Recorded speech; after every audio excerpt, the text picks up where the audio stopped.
the rumor come out. Does Persona 5 is best RPG ever? Yes.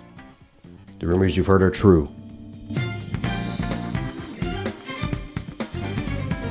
Oh my god, it's so good!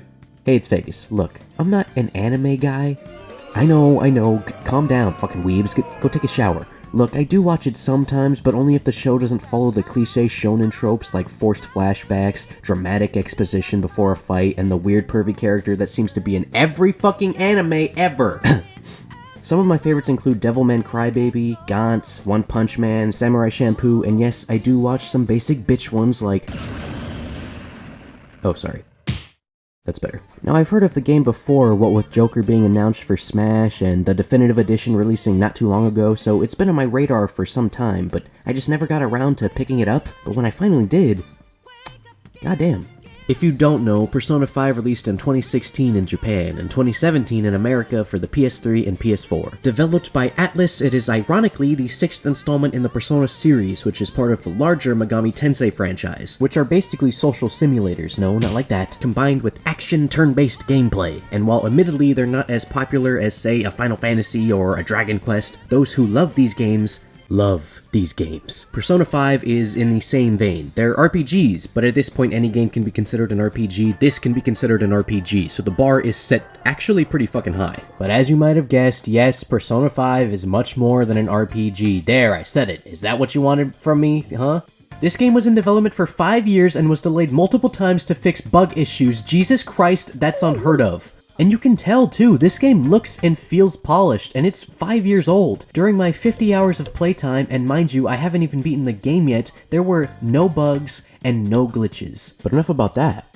What about the plot? So Persona 5 is about Joker, or Akira, or Ren, or whatever the fuck you want to call him. Just an ordinary, poofy-haired boy who accidentally got himself in probation trying to save a lady from a corrupt businessman. For some reason, he's sent to live with a poor old man and is forced to attend Shujin Academy, where rumors and gossip about him being a delinquent run rampant. And after a run-in with the resident creep volleyball coach, awakens to his persona, the literal personification of someone's rebellious heart. I'm pretty sure my persona is Steve Buscemi. This thrusts him into the world of distorted desires, aka the metaverse. No, not that one. Well, actually kind of that one, yeah, kind of the same thing. Basically, if you're a bad dude with a bad heart, you subconsciously form what is referred to as a palace, which is your own distorted desires manifesting themselves. As an example, the aforementioned volleyball coach Kamoshida believes he's the king of the castle, or his school, therefore his palace is an actual castle fit with knights and— Oh my god! So Joker and his friends form the Phantom Thieves in order to hunt down every last corrupt businessman and sexual assaulter in Japan and steal their treasures, thus making them a better person.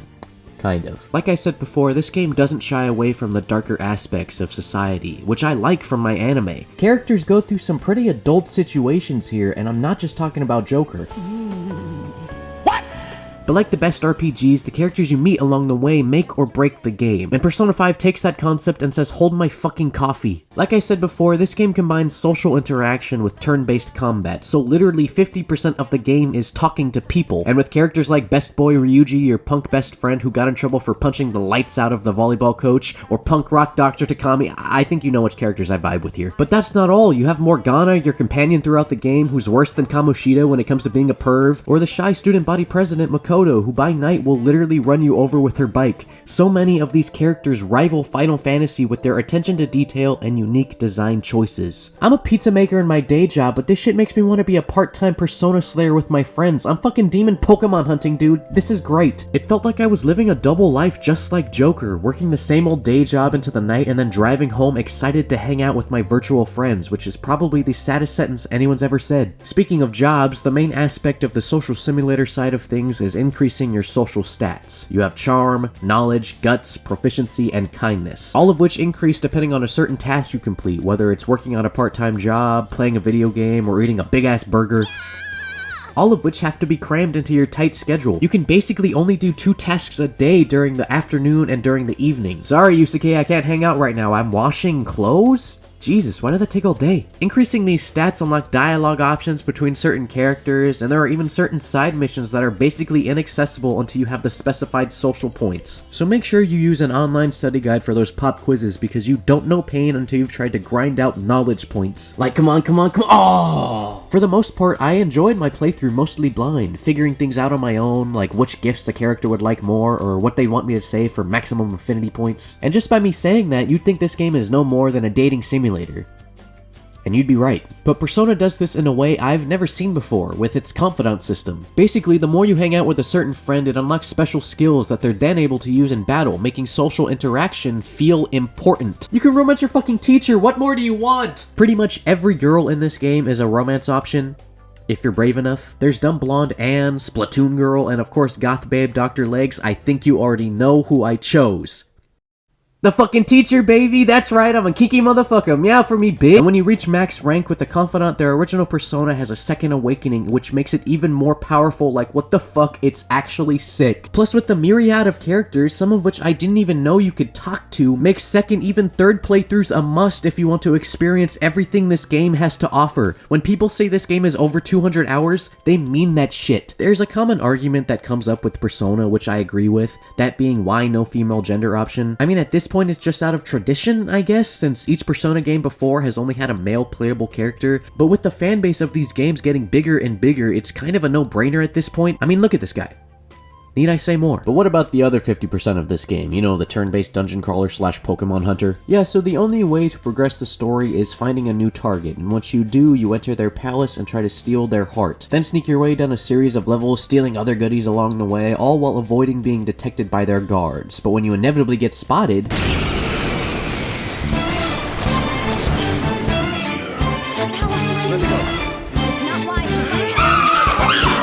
Name a battle theme that gets you more hyped to fuck shit up than this. Much like Final Fantasy X, Persona 5 emphasizes knowing your opponent's weakness for maximum efficiency. Some enemies are weak to lightning, fire, ice, fucking nuclear. Using your Persona or SP allows you to use these magical abilities. Run out of SP and you can only attack and hold on. Use your gun? Now this aspect is really funny to me because most flying enemies are weak to guns, so whenever Joker sees a flying enemy, he's just like, ah, fuck this. Hitting the Shadow's weakness knocks it on the floor. Knock every enemy on the floor and you can, and I'm not joking here, hold them up. You can ask them for money, an item, capture them, or...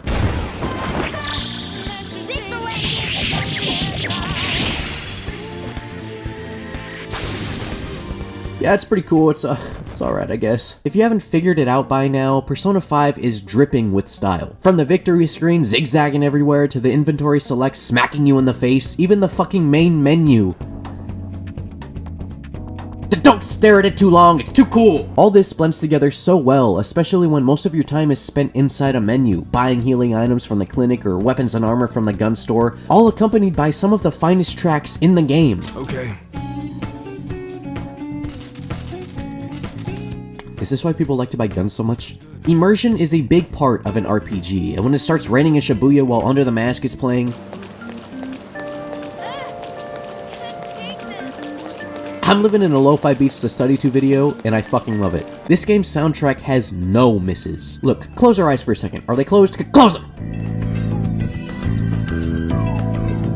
Okay, now imagine this song is titled The Days My Mother Was There. I'm not crying, you're crying. That being said, however, no game is perfect, and if I had to give one critique about this game, it would be that most of the mini-games are a little too simple for my taste. Most of them involve simply pushing X or just paying attention to what people are saying, but it's clear that that care went towards something else. Another thing that caught me off guard when I first started playing this game was its surprising amount of depth when it came to different types of personas Joker could collect. Whenever you capture a persona, you unlock the option to combine it with another persona to create an even more powerful version. You do that by executing them, but what made that so fun, let me finish, was that you never knew what you were gonna get, combining this persona type with this persona type and getting...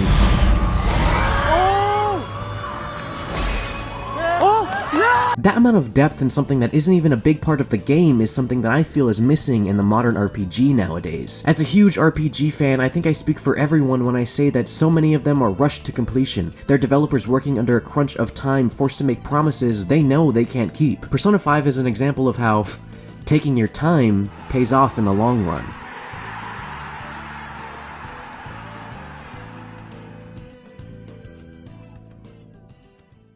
I've only ever fallen face first into a community of fans dedicated to making sure that their game gets the love and attention it deserves once in my life. And after playing Persona 5, experiencing its surprising amount of depth, care, and attention to detail. I think it's safe to say that it's now up there with some of my favorite games of all time.